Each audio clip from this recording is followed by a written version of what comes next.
kawan-kawan, ketemu lagi bersama saya Minan LK Elektronik Kandangan.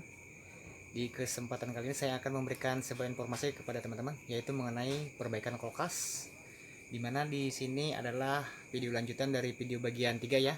Dimana di sini adalah bagian 4-nya. Dimana pada saat itu kita menggunakan untuk kompresornya menggunakan pressure ya. Di sini saya akan menggunakan mesin 1/6 ya, yang kecil. Jadi di sini saya akan memberikan sebuah informasi kepada teman-teman, yaitu mengenai cara mengisi freon tanpa menggunakan mesin vakum. Dan juga tidak menggunakan vakum body. Jadi caranya teman-teman seperti apa? Memperbaiki kulkas mengisi freon tanpa mesin vakum, tanpa menggunakan vakum body. Tapi hasilnya maksimal ya teman-teman. Jadi nanti kita akan membuang udara yang terjebak di sistem kulkas dengan cara, nah ini teman-teman perlu lihat ya, gimana caranya. Jadi sekarang saya akan praktekkan dulu kepada teman-teman. Di sini saya punya freon ya teman-teman, R134A masih segel, dan ini adalah bagian kerannya ya, keran untuk pengisian freon ke manifold nanti. Di sini saya pasang ya teman-teman. Jadi saya menggunakan freon yang baru. Oke. Jadi kita di sini teman-teman tidak menggunakan vakum, tidak menggunakan mesin vakum, dan juga tidak menggunakan vakum body. Tapi hasilnya maksimal. Jadi seperti apa caranya? Teman-teman penasaran? Oke. Ini dijamin 100% ya teman-teman. Berhasil. Sebenarnya cara ini sudah lama saya tahu, namun saya tidak menerapkan karena ini ada kekurangan tersendiri ya teman-teman. Nanti apa kekurangannya akan saya jelaskan, dan apa kelebihannya saya akan jelaskan. Oke teman-teman, udah siap? Oke, sekarang kita lanjut ke kulkasnya. Teman-teman, udah siap? Sekarang saya putar dulu kameranya. Selamat menonton.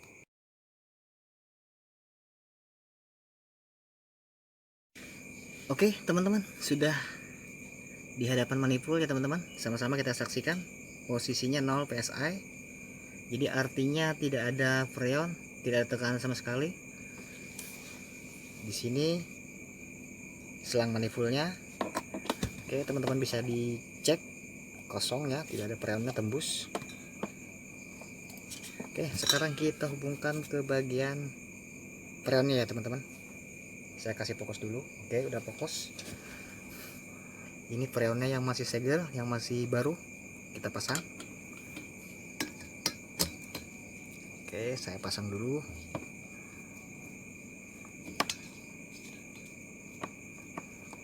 Oke, saya kasih tang dulu biar kuat.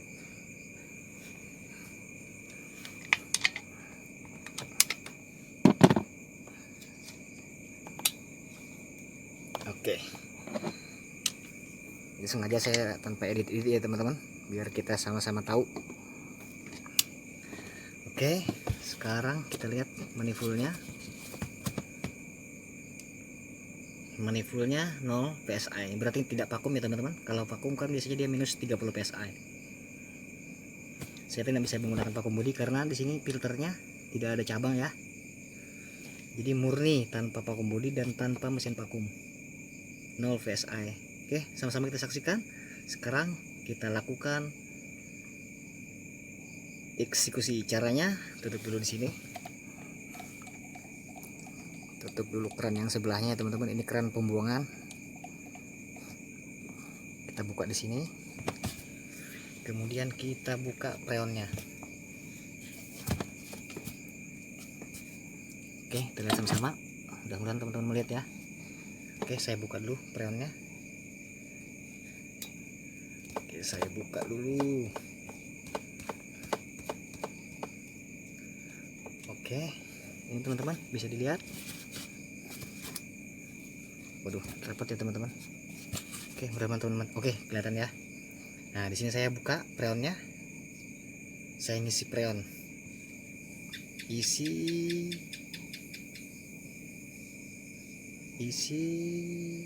stop ya teman-teman. Kemudian kita hidupkan kulkasnya. Oke, saya hidupkan ya teman-teman. Teman-teman diperhatikan, saya hidupkan. Oke, hidup teman-teman. Kalau hidup otomatis nanti manifoldnya akan turun ya. Untuk jarum manifoldnya akan turun karena disedot freonnya. Oke, kita tunggu aja. Oke, udah stop. Kita matikan lagi. Kita tunggu naik dulu. Sampai berapa dia naiknya? Sampai berapa dia naik? Sebelumnya ditutup ya teman-teman untuk freonnya ini. Tutup sudah. Oke, tekanannya naik. Sekarang kita membuangnya ya teman-teman. Kita buang. Kita buang.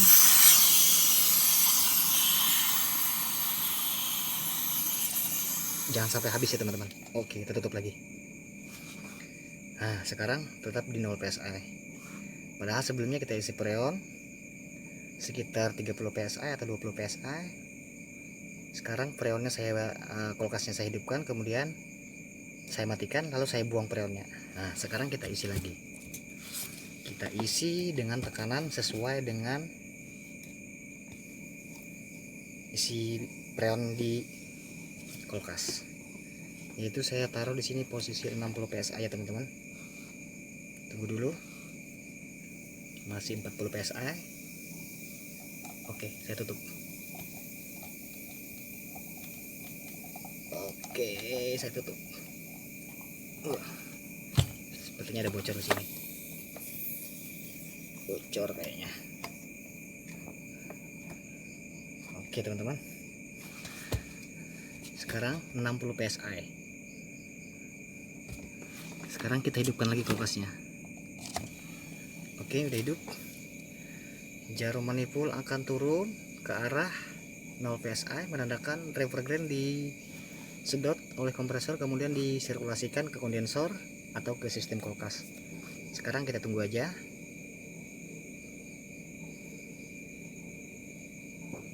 Kita tunggu. Jadi di sini teman-teman kita tidak menggunakan mesin vakum dan tidak menggunakan vakum body. Hasilnya 100% torque chair. Nah, ini nanti saya akan jelaskan kepada teman-teman kelebihan dan kekurangannya, serta cara ini apakah bisa diterapkan ke semua kulkas atau tidak. Jadi teman-teman disimak videonya sampai selesai. Sekarang kita buktikan dulu apakah memang ada pembekuan di evaporator dengan cara seperti ini, dan apakah nanti tidak ada kebuntuan. Di sini nanti kita akan bahas ya teman-teman. Oke, sekarang sudah kurang lebih 10 PSI ya teman-teman. Pada saat kita isi tadi 60 PSI, sekarang udah disedot freonnya. Jadi sekarang adalah sekitar 10 PSI. Kurang lebih ya. Oke. Sekarang saya akan cek ke depan hasilnya seperti apa. Namun sebelumnya saya pegang dulu kondensor apakah hangat. Hangat teman-teman. Sekarang kita pegang filternya. Filternya belum ada tanda-tanda hangat. Oke, ini mesinnya Coltron ya teman-teman. Mesin Coltron. Oke, kita tunggu aja dulu.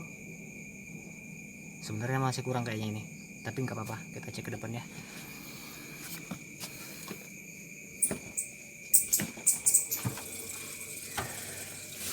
Oke, teman-teman bisa dilihat di sini ada pembekuan. Ini sudah ada pembekuan teman-teman. Bisa diperhatikan. Ini tidak kayak mesin pressure teman-teman ya, karena kalau mesin pressure kemarin dalam hitungan detik dia sudah ada pembekuan, tapi untuk yang ini tidak ya, karena mesinnya beda. Nah, ini sudah ada pembekuan.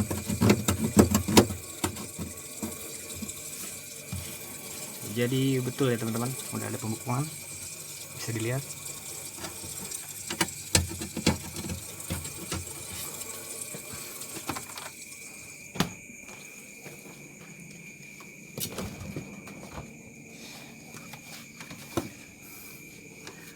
Oke teman-teman, nanti kita akan lakukan pembahasan ya. akan saya lakukan pembahasan. Namun sebelumnya saya skip dulu videonya. Saya mau ngomong biar enak ya. Saya hadapkan kameranya ke muka saya. Oke, saya skip dulu teman-teman.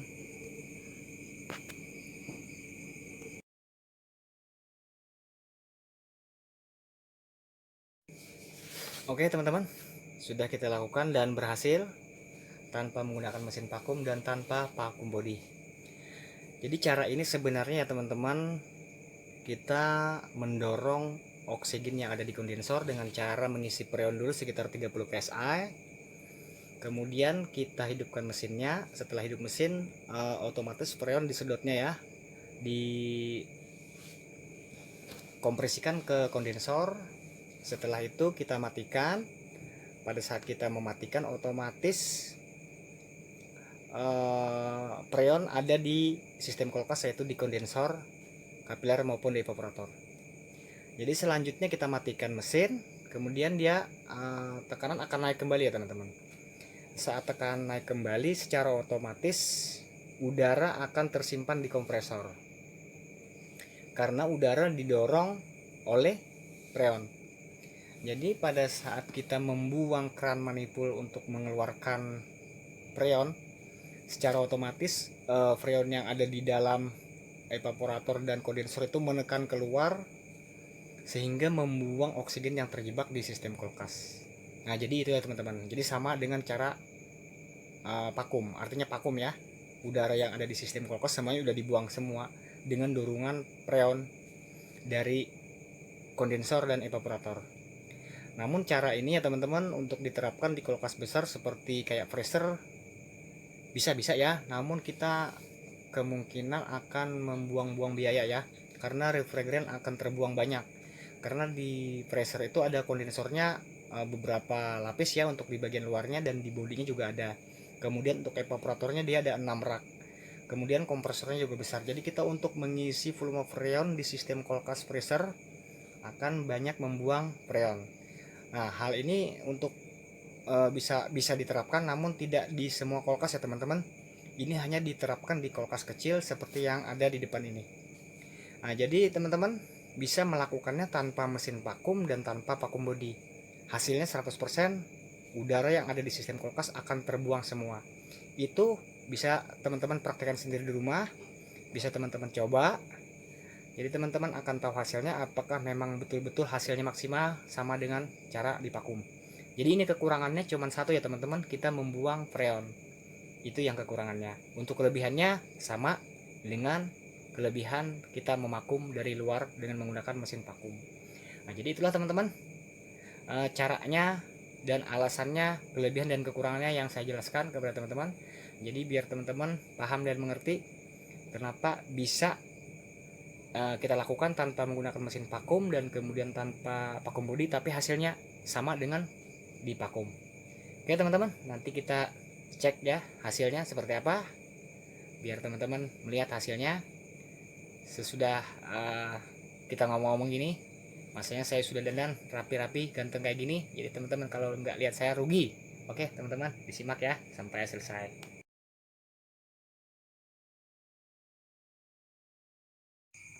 Oke teman-teman, sudah 30 menit ya saya tinggalkan. Tekanan freon sudah turun, sekarang sudah naik lagi. Kemudian mesinnya mati. Sekarang kita cek ke depan. Ini masih colok ya teman-teman. Kita cek ke depan.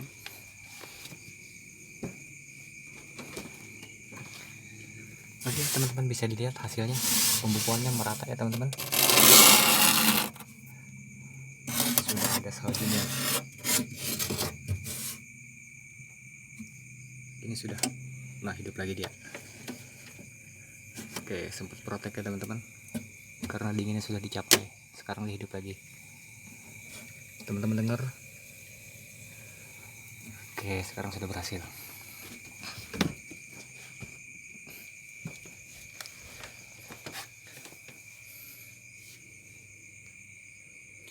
Oke teman-teman, sekian saja pembahasan saya mengenai cara memperbaiki kulkas tanpa menggunakan mesin vakum dan tanpa vakum body, tapi hasilnya maksimal.